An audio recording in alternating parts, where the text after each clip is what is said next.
Hey everyone, it's Michele B. How are you? So today, you're probably wondering, why do I have this open closet behind me? Well, over the past few weeks, I, as an empty nester, have been decluttering my home. And you're probably wondering why. Well, there's a few reasons. One, my kids don't live at home anymore. They're young adults, married, boyfriends, things like that. And I finally just said, I have got to go into my closets. As a real estate agent here in Boca Raton, Florida, one of the things that I do is I work with a lot of seniors downsizing and their families. I work with probate and estate sales. So when someone has inherited property, and one of the things that I've been running into more and more is properties that need to be cleaned out, decluttered, and organized. So I thought I would just do a quick video about how I started doing this in my own home. So my house is about 2,000 square feet. It does not have a lot of closet space. It was built in like 1961. And so I finally said, I have got to take my own advice. So one of the things I did over the weekend was I tackled this closet. This closet has been my nemesis. It's kind of like the junk drawer of the house. So I pulled everything out. Typically what's in this closet are coats, a bunch of my husband's like nice shirts. Again, we don't have a lot of closet space. And wrapping paper, gift bags, scrapbooks, and photo albums. So on the very top here, you can see I have a bunch of my old photo albums because now everything's digital. And what I did is I pulled everything out. So tip number one, if you're going to start organizing your home, your parents' home, family members' home, whatever, have a plan. My plan is always have 3 or 4 big bags or boxes for discards, things you're going to keep, things you're going to donate, and things that you want to give your kids. So let me premise this by saying, hashtag, your kids don't want your crap. I'm telling you, my kids don't want my crap. And tip number 2 is you got to at some point have that conversation with your family members and friends. What do you want to leave for them? What is special to them? That's where an attorney can certainly help you. If you need a little guidance, you need a little mediation, whatever. At the end of the day, our kids don't want our crap. So I run into situations frequently where there's antiques. What's an antique anymore? You know, younger people, my kids are like millennials and whatnot. They really don't, they're not into that. They're into cleaner looks. They don't want heavy furniture. And it's usually big and bulky too. That's the other thing. It's very heavy to move it. And so I have just gotten to a point where, I started donating things. When my mom died, which is one of the reasons I got into probate, is I've been through some probate scenarios with both my parents who died at 61 and 57. And my mom left me this Canadiana table. And this Canadiana table followed us all over Canada and to Florida.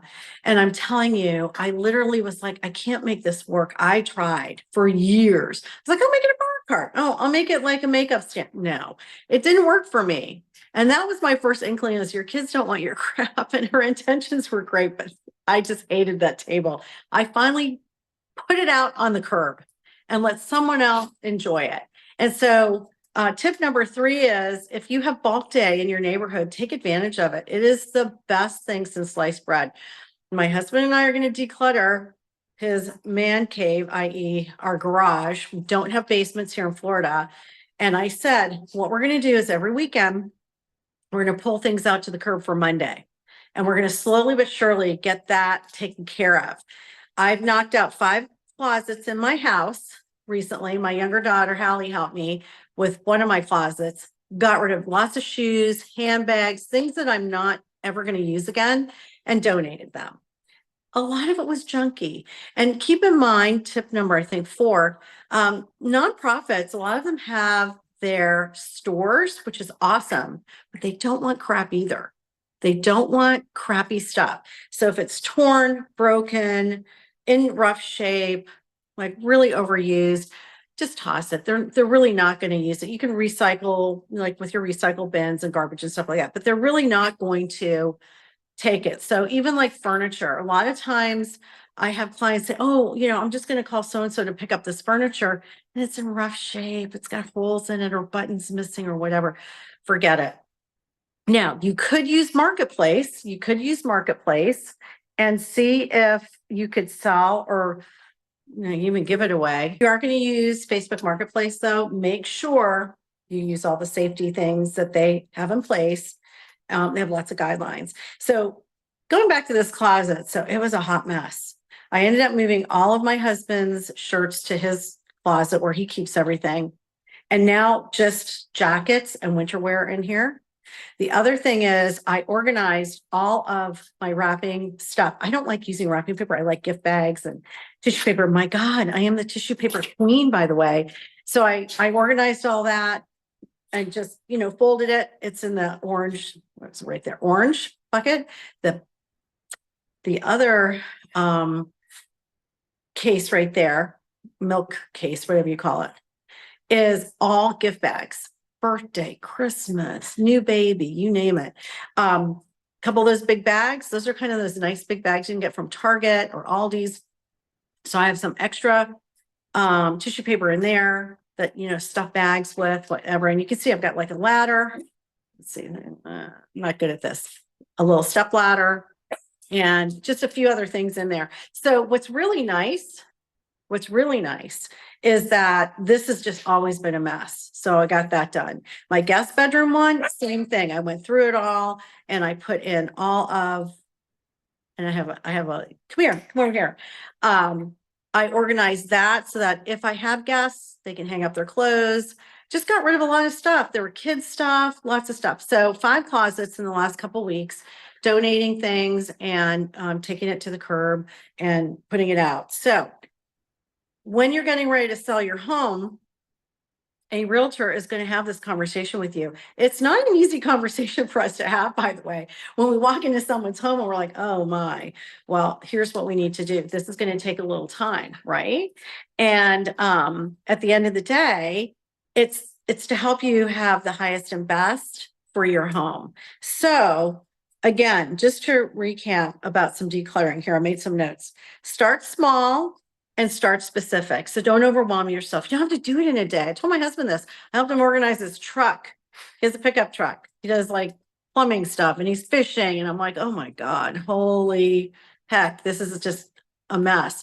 So I start pulling everything out. So I kind of visualize. I'm like, okay, this is what we're going to do. Let's take everything that you use every day and we're going to put that in your back seat and the rest of it can go in the back. So that's what we did.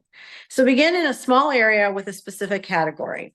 Could be one drawer. How about that junk drawer? You never use anything, just toss stuff in there. I found matchbooks from all the bars and stuff we used to go to from like 25, 30 years ago. It's kind of fun and nostalgic. At least I can use them though. And so the goal is not to feel overwhelmed. Use, I said, the 4-box method, which I love. Keep, donate, trash, sell. There you go. Makes it easy. Digitize sentimental items. So maybe you just want to take a picture of it and have the memory, do you really need it in person? That's up to you. It's very personal. And have a family summit. Invite your kids to go through items they may want. Write it down, put it in your will, whatever you need to do so that when time comes and something happens or, you want to pass things down, you've made the choice. It's very specific and you can feel comfortable donating, selling, getting rid of the rest of the crap. Because what do I say? Hashtag your kids don't want your crap. And consider the 1-year rule. If you haven't used an item in a year, it's likely you don't need it. So that could be clothes, kitchen gadgets, decorative items, etc. Now, I will say, as my weight goes up and down, that 20 pounds, I do keep some of my clothes because eventually I usually fit back into them. So there you go. But just a few tips on decluttering your home if you are thinking about selling your home, but doing it anyway, right? I'll tell you something, when you declutter your home, your home starts to feel so much lighter. When you get rid of stuff, it feels lighter and you become organized. I'm not going to have to buy a gift bag for I don't know how long. I certainly don't need to support the tissue paper industry anymore, right? And I now have several bags for the champagne or wine I might take as a hosted gift somewhere. Oh, one other thing I want to mention. I'm in Florida. I have a patio. One of the things that happens too is patios get junky. So think about your patio. What don't you need? What's old? What's falling apart? I pulled out 2 lounge chairs myself today, a couple other things that were in my backyard. I'm like, I don't need this. I can go on Marketplace and find new ones for like a song because I love to find stuff like that. So again, I'm Michele Bellisari. I'm with Real Broker, #SoBoca, serving South Florida, working with probate, working with seniors that are making downsizes and helping my clients get from point A to point B into a different chapter. And part of it includes this decluttering process and helping them move through this. So if you need any help, suggestions, you want my declutter guide in the description below or DM me. I'm happy to share that with you. Thanks for joining me today and my journey on decluttering my own home. I mean, I have to walk the walk. I can't tell you as a seller, you need to do all this and not do it myself. All right. See you soon. Bye.